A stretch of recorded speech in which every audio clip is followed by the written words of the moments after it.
The Oval Office was quieter than usual. No cameras.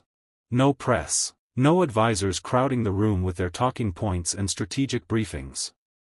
Just two men sitting across from each other in leather chairs that had hosted countless world leaders, dealmakers, and diplomats over the decades. President Donald Trump leaned back, fingers steepled, studying the young African leader across from him with the calculating gaze of someone who had spent a lifetime reading people, finding their weaknesses, and exploiting them for advantage. Captain Ibrahim Traoré sat perfectly still. Military uniform crisp. Red beret placed carefully on the side table. Hands folded. Expression calm. At 35 years old, he was less than half Trump's age. He led a country most Americans couldn't find on a map. He had no nuclear weapons, no massive economy, no leverage that Washington typically respected. But he had something Trump hadn't anticipated. He had come to Washington not to negotiate, but to deliver a message. And in the next hour, Donald Trump would realize that everything he thought he knew about how these meetings worked was about to be challenged by someone who simply refused to play the game. This is the story of the moment an American president discovered that not everyone wanted what he was offering, and that some leaders valued sovereignty more than survival. The meeting had been months in the making. After Traoré's viral confrontation with Macron in Paris, the world had taken notice of the young Burkina Faso leader. His speeches about African independence, his criticism of foreign military presence, his demands for fair economic relationships. Western capitals had watched nervously as Traoré expelled French troops, questioned the CFA franc, and began forging relationships with Russia and China. The concern in Washington was straightforward: if Burkina Faso's example spread across Africa, Western influence on the continent would collapse. American military bases, economic partnerships, access to critical minerals, all of it could be threatened by a wave of African nationalism inspired by one charismatic young captain. So Trump had extended an invitation. Come to Washington. Let's talk. Let's make a deal. The assumption was clear: everyone had a price. Everyone wanted something. And America, with its vast resources and global power, could always find the right combination of carrots and sticks to bring even the most resistant leaders into alignment. Trump had done it with North Korea, with Gulf states, with European allies who grumbled but ultimately complied. One meeting with an inexperienced African military leader should be straightforward. That assumption would not survive the first 15 minutes. Trump opened with his standard approach: charm, flattery, establishing rapport. Captain Traoré, welcome to the White House. I've been hearing a lot about you. A lot. People are talking about what you're doing in Burkina Faso. Very interesting. Very bold. Traoré nodded politely. Thank you, Mr. President. You know, I respect leaders who aren't afraid to shake things up. That's what I did when I came into office. Drain the swamp, right? Get rid of the old guard. Make things work for the people instead of the elites. Sounds like we have a lot in common. Perhaps some parallels, Traoré said neutrally. Trump leaned forward, shifting into deal mode. So let's talk business. You've got problems. Security problems. Economic problems. I get it. Every country has problems. But you also have opportunities. That's where America comes in. He gestured broadly. We can help. Military support, economic investment, development aid. The United States is the most powerful country in the world. When we partner with someone, good things happen. Look at what we've done for other African nations. Traoré remained silent, waiting. But here's the thing, Trump continued, his tone becoming more serious. Some of your recent decisions have been concerning to us. Kicking out French troops, okay, I get it, you have issues with France. But then you start talking to Russia? China? These are not your friends, Captain. They don't care about African development. They want your resources. They want military bases. They want to use you. Whereas America wants. Traoré asked quietly. Trump smiled. Partnership. Real partnership. We invest. You develop. We provide security. You maintain stability. We respect your sovereignty, absolutely. But we also expect cooperation on issues that matter to both of us. Such as access. When American companies want to invest in mining, in infrastructure, in development projects, we need to know the playing field is fair. When we need to position military assets to counter terrorism or Chinese expansion, we need partners who understand the bigger picture. And in exchange? In exchange, you get the full support of the United States. Economic aid. Military equipment. Intelligence sharing. Access to American markets. Most importantly, you get our friendship. And in this world, that matters more than you might think. It was the standard pitch. The one that had worked on dozens of leaders. Offer enough to make cooperation attractive. Imply enough threat to make resistance costly. Let the other side imagine the benefits of saying yes and the consequences of saying no. Then close the deal. Trump sat back, confident. He'd laid it out clearly. Now came the negotiation. The back and forth. The eventual compromise. But Traoré didn't negotiate. Mr. President, I appreciate the directness. So let me be equally direct. We are not interested in the kind of partnership you're describing. Trump blinked. Leaders didn't usually lead with rejection. You're not interested in American support? In investment and development aid? I'm not interested in trading one form of dependence for another. The temperature in the room shifted. Dependence? Trump's smile tightened. Captain, I just offered you the support of the most powerful nation on earth. That's not dependence. That's opportunity, with conditions. With expectations. With requirements that you determine and we must meet. That is the definition of dependence. Trump leaned forward. Look, every partnership has terms. That's how the world works. You can't expect, I can expect sovereignty, Traoré interrupted calmly. I can expect that decisions about Burkina Faso's military, economy, and foreign policy are made in Ouagadougou, not Washington. Or Paris. Or Beijing. Or Moscow. You're making a mistake, Trump said, his tone hardening. You think you can just reject American partnership and everything will be fine? You need us more than we need you. Perhaps. But needing something and being willing to pay any price for it are different things. Trump studied him carefully. This wasn't going as planned. Most leaders, when confronted with American power, found ways to compromise. To save face while ultimately accepting Washington's terms. But Traoré wasn't posturing. Wasn't angling for better terms. He was simply rejecting the entire framework. Let me be very clear, Trump said, his voice taking on the edge he used when warnings were being delivered. If you align with Russia or China against American interests, there will be consequences. Sanctions. Isolation. We can make things very difficult for you. I'm sure you can, Traoré replied calmly. But we've been experiencing difficult for decades. Sanctions? Our people already live under economic conditions you would consider catastrophic. Isolation? We've already been isolated by the international system that extracts our resources and returns almost nothing. So threats don't concern you? They concern me greatly, Mr. President. But they don't change my position. Because I understand something you perhaps don't. And what's that? That there are things worse than sanctions. Worse than isolation. Worse than American displeasure. Trump raised an eyebrow. Like what? Like losing our dignity. Like accepting permanent subordination in exchange for temporary relief. Like teaching another generation of Burkinabe that their sovereignty is negotiable as long as the price is right. The room was completely silent now. This wasn't negotiation. It was something Trump had rarely encountered. Absolute refusal. Not strategic positioning. Not leverage building. Just a flat no based on principle rather than calculation. Trump tried a different approach. Captain, I think you're misunderstanding the situation.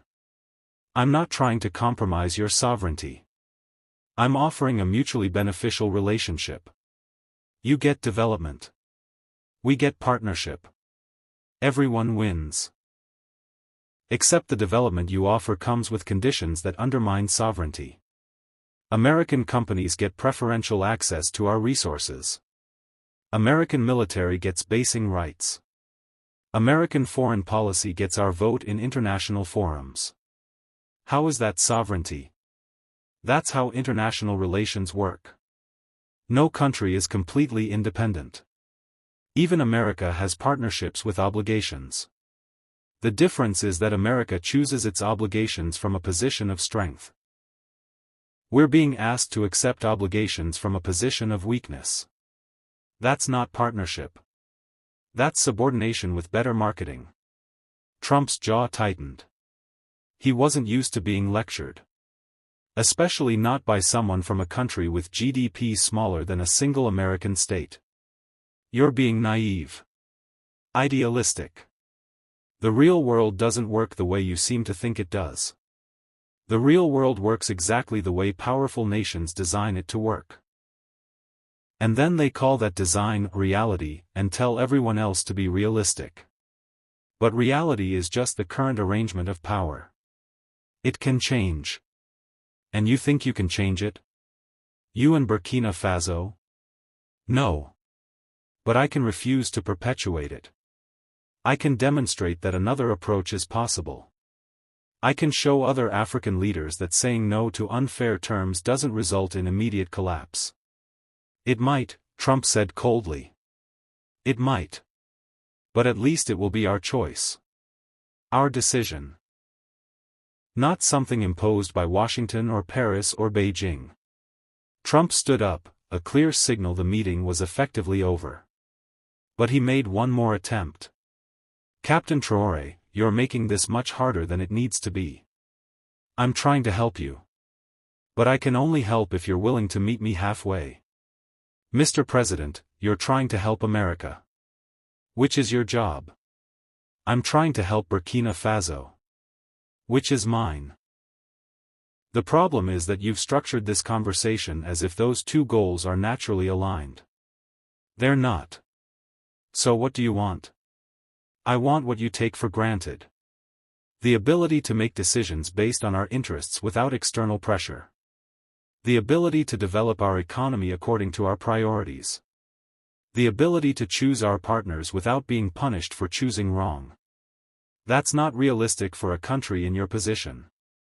Then we will change our position. Not by accepting subordination. But by building genuine independence. Trump shook his head. You'll fail. You don't have the resources. The military power. The economic strength. You need external support. Probably. But I'd rather fail trying to build something real than succeed at managing our own exploitation. The two men stood facing each other. Trump, accustomed to being the most powerful person in any room, confronting someone who simply didn't care about that power. Traoré, representing one of the world's poorest nations, refusing to accept that poverty justified surrender. This meeting is over, Trump said finally. I hope you reconsider. Because the alternative to American partnership is going to be very difficult for you. It already is difficult, Mr. President. The question is whether we face that difficulty while maintaining our dignity or abandon it for temporary relief. Traoré picked up his red beret, placed it carefully on his head, and extended his hand. Trump shook it briefly, then watched as the young captain walked out of the Oval Office with the same calm composure he'd entered with. No desperation. No fear. No indication that he understood how badly he'd just damaged his country's relationship with the world's superpower. After Traoré left, Trump sat alone for several minutes. His chief of staff entered cautiously. How did it go? He's insane, Trump said flatly. Completely insane. I offered him everything. Support. Investment. Partnership. And he just said no. He rejected everything. He rejected the entire framework. Didn't even negotiate. Just gave me some speech about sovereignty and dignity like those things put food on the table. What do we do? Trump was quiet for a moment. Then he said something that surprised even himself. Nothing. Nothing? He's right about one thing. If we sanction him, isolate him, punish him for refusing our terms, we prove his point. We demonstrate that American partnership is just domination with better PR. And other African leaders are watching. If we destroy him for saying no, they'll know they can never say no. But they'll resent it. And eventually, that resentment becomes its own problem. So we just let him go his own way. We let him try. He'll probably fail. Burkina Faso doesn't have the resources to build real independence. And when he fails, other leaders will learn a different lesson. That rejecting American partnership leads to failure. And if he doesn't fail? Trump looked out the window at the White House lawn, considering a possibility he found deeply unsettling. If he doesn't fail, if he actually manages to build something real without accepting subordination to any major power, then we have a much bigger problem. Because it means the entire system we've built. The assumption that poor countries need us more than we need them, that system stops working. He turned back to his chief of staff. Make sure the intelligence agencies keep close tabs on Burkina Faso. I want to know if he's succeeding or just pretending to succeed. Because that meeting wasn't a negotiation. It was a challenge. And I need to know if it's a challenge we should take seriously. The intelligence briefing arrived on Trump's desk 3 months after the Oval Office meeting. He read it twice, then called for an emergency session with his national security team. The report was brief but concerning. Against all predictions, Burkina Faso wasn't collapsing. If anything, it was stabilizing. Traoré had negotiated mining contracts that actually benefited his country, requiring technology transfer and local employment. He diversified foreign partnerships, playing Russia, China, and Turkey against each other to avoid dependence on any single nation. He'd increased domestic revenue by cracking down on corruption and renegotiating terms with foreign companies. Most surprisingly, he'd done it without triggering the chaos that typically followed when developing nations challenged Western frameworks. How is this possible? Trump asked his assembled advisors. CIA Director Sarah Mitchell spoke first. He's smarter than we gave him credit for. Instead of rejecting external partnerships completely, he's restructuring them. He takes Chinese investment but limits ownership stakes. He accepts Russian military training but doesn't grant base rights. He maintains European economic ties but on renegotiated terms. And it's working? So far. His domestic approval rating is above 80%. Other African leaders are watching closely. We're seeing similar rhetoric in Mali, Niger, Chad. The concern is that this becomes a template. A template for what? For how developing nations can pursue genuine independence without triggering economic collapse. If that template spreads, American influence across Africa declines significantly. Trump leaned back, thinking. Secretary of State Michael Torres cleared his throat. Mr. President, we still have options. Economic pressure. Support for opposition groups. No, everyone looked at Trump, surprised. We're not doing any of that. Not yet. Sir, if we don't act now, this metastasizes. Within a year, we could be dealing with a dozen African nations following Traoré's model. I understand. But if we're seen actively destroying an African nation because its leader pursued independence, we prove everything Traoré said about us. We validate his entire argument. So we do nothing. We watch. We wait. And we prepare for the possibility that he's actually onto something. National Security Advisor James Cooper spoke up. Are you suggesting we allow this challenge to continue unchecked? I'm suggesting the old playbook doesn't work anymore. For 70 years, we've maintained influence through aid, military support, and economic leverage. We've assumed poor countries need us more than we need them. But what if that assumption is breaking down? These countries still need external support. But they have options now. China, Russia, Turkey. They can play us against each other. And if we respond to every assertion of independence with punishment, we just drive them toward our competitors. The room was quiet. So what do you propose? Cooper asked. Trump stood, walking to the map of Africa on the wall. We make him an offer. A real one. Not the standard package with conditions. But actual partnership structured around what Burkina Faso wants. That's capitulation, Traoré said. That's adaptation. Traoré isn't bluffing. He genuinely doesn't care if we sanction him because he's concluded dignity matters more than aid. You can't negotiate with someone like that using traditional leverage. So we give him what he wants. We offer a different kind of relationship. One where we genuinely respect sovereignty. Where investment doesn't come with political strings. And we do it publicly, so other African leaders see that working with America doesn't require surrendering independence. And if it doesn't work? Then we haven't lost anything we wouldn't have lost anyway. But if it does work, we've found a way to maintain influence in a changing world. 2 weeks later, Traoré received an unexpected message. Trump was requesting a second meeting. This time in Ouagadougou. The symbolism was obvious. American presidents didn't typically visit Burkina Faso. The fact that Trump was willing to come to him suggested something had shifted. Traoré discussed it with his advisors. It's a trap, Colonel Ouagadougou warned. Trump doesn't do anything without calculating advantage. Perhaps. Or perhaps he's realized the old approach doesn't work with us. Either way, we should hear what he has to say. Trump arrived in Ouagadougou on a humid June afternoon. The reception was respectful but not elaborate. No military parade. No crowds. Just professional diplomatic welcome. The meeting took place in Traoré's office.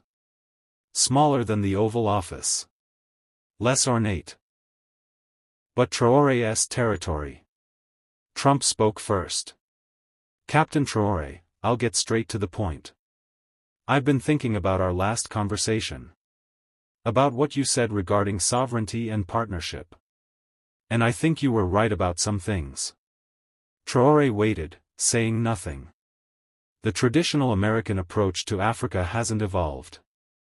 We've offered support but attached conditions that undermine the independence we claim to respect. That needs to change. Why? Traoré asked simply.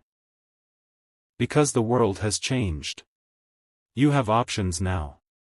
If America wants to remain relevant in Africa, we need to offer something better than our competitors. Not just more money. But genuine respect. What does that look like in practice? Trump pulled out a folder. A new framework for U.S.-Africa relations, starting with Burkina Faso as pilot.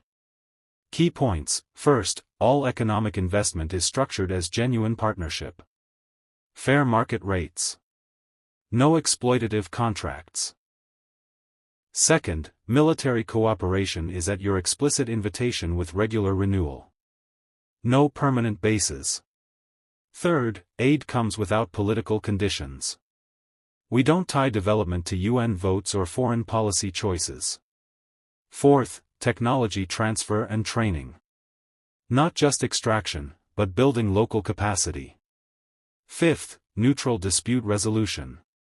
International arbitration treating both sides equally. Traoré read through it carefully. Significantly different from standard framework. Not perfect, but genuinely better. What's the catch? No catch. But I want something in return. Proof that this model works. If it succeeds in Burkina Faso, we expand it across Africa. But I need genuine commitment to partnership from you too. Define success. Measurable development. Stability. Mutual benefit. And demonstration that African nations can work with America without sacrificing sovereignty. Traoré was quiet. Then, why the change, Mr. President? 3 months ago, you threatened sanctions. Now you're offering genuine partnership. What happened? Trump smiled slightly. You did. That meeting made me realize something. American foreign policy has operated on the assumption that everyone wants what we're offering and the only question is price. But you didn't want what we were offering. You wanted actual respect. And that bothered you? It challenged me. I've spent my life making deals. But you didn't fit the model. You were motivated by principle. And I realize trying to break someone motivated by principle is pointless. Better to align with those principles. So this is pragmatism, not conscience. Both. Pragmatically, the old model is failing. Consciously, maybe it's time America practiced the values we preach. Traoré studied Trump, searching for deception. But he saw genuine recognition that the world had changed. I'll agree to pilot this. But with conditions. Name them. First, this agreement is public. Fully transparent. No secret clauses. Other African nations need to see exactly what this looks like. Agreed. Second, clear metrics for success that both sides commit to. Concrete, measurable outcomes. Agreed. Third, if America violates terms, imposes political conditions, interferes in sovereignty, we terminate immediately without penalty. Agreed. Fourth, this framework becomes a template we actively promote to other African nations. We're establishing a new model for U.S.-Africa relations generally. Trump paused. Bigger commitment. But exactly what he'd wanted. Agreed. They spent 3 hours on details. Implementation timelines. Monitoring mechanisms. When they finished, both men stood. Trump extended his hand. Captain Traoré, I came here thinking I'd have to convince you to work with America. Instead, you've convinced me to change how America works with Africa. Traoré shook his hand. You came willing to listen. Willing to adapt. That gives me hope genuine partnership is possible. One more thing. That speech you gave in Paris. I watched it several times. And? You were right about most of it. The CFA franc. The military bases. The asymmetric relationships. Western nations have maintained systems that benefit us at Africa's expense. Why are you telling me this? Because I want you to understand, this isn't charity. This is recognition that the old system is unsustainable. If we don't build genuine partnerships now, we lose Africa entirely. Traoré nodded. Then let's build something better. The announcement made international headlines. American media was divided. Some praised innovative diplomacy. Others accused Trump of surrendering leverage. European leaders were concerned. China and Russia watched carefully. But the biggest reactions came from Africa. Within weeks, 10 African nations requested similar partnership frameworks. They'd watched Traoré reject American pressure and thrive. They'd seen him force restructuring of terms. And now they wanted the same. 6 months into the pilot program, results were striking. American investment had increased under terms that benefited local economy. Technology transfer was happening. Employment rising. Infrastructure improving. All without political interference from Washington. Trump held a press conference. We're proving America can be a partner without being a patron. That we can invest without exploiting. That sovereignty and partnership aren't contradictory. A reporter asked, critics say you've surrendered American influence. How do you respond? We've gained influence by offering something competitors can't, genuine respect. China offers money but takes control. Russia offers military support but demands loyalty. We offer partnership where African nations maintain sovereignty. Another question: what changed your mind about Traoré? I still think he's idealistic. But idealism backed by courage is more powerful than cynicism backed by force. He refused to compromise principles even when threatened. That's not naive. That's strong. 1 year later, Trump invited Traoré to the U.S.-Africa Partnership Summit in Washington. Traoré stood before assembled leaders. A year ago, I sat in the Oval Office and told President Trump we would not accept partnership that undermined sovereignty. Many thought that position would lead to isolation and failure. Instead, it led to genuine respect. Why? Because we stopped accepting that poverty justified their control. We stopped believing needing help meant surrendering the right to determine how that help was provided. He looked at Trump. President Trump could have responded with sanctions. Instead, he chose adaptation over domination. This is what genuine partnership looks like. And it exists because we were willing to say no until we heard yes to terms we could accept. The room erupted in applause. Not polite diplomatic applause, but genuine appreciation from leaders who had spent careers accepting humiliating terms. Trump stood and shook Traoré's hand. You've taught this old dealmaker a new kind of deal. One where both sides actually win. Years later, when asked about the meeting, Traoré always said, "The moment Trump realized I wasn't negotiating. Wasn't trying to get better terms within the existing framework but rejecting the framework entirely, that was when everything changed." Because he understood you can't negotiate with someone willing to walk away. You can only offer them reasons to stay. And those reasons have to be genuine. That meeting taught me that even the most powerful people will respect you if you respect yourself first. That dignity isn't something given by others. It's something you claim and defend. And once you claim it, everything else becomes negotiable. But never that.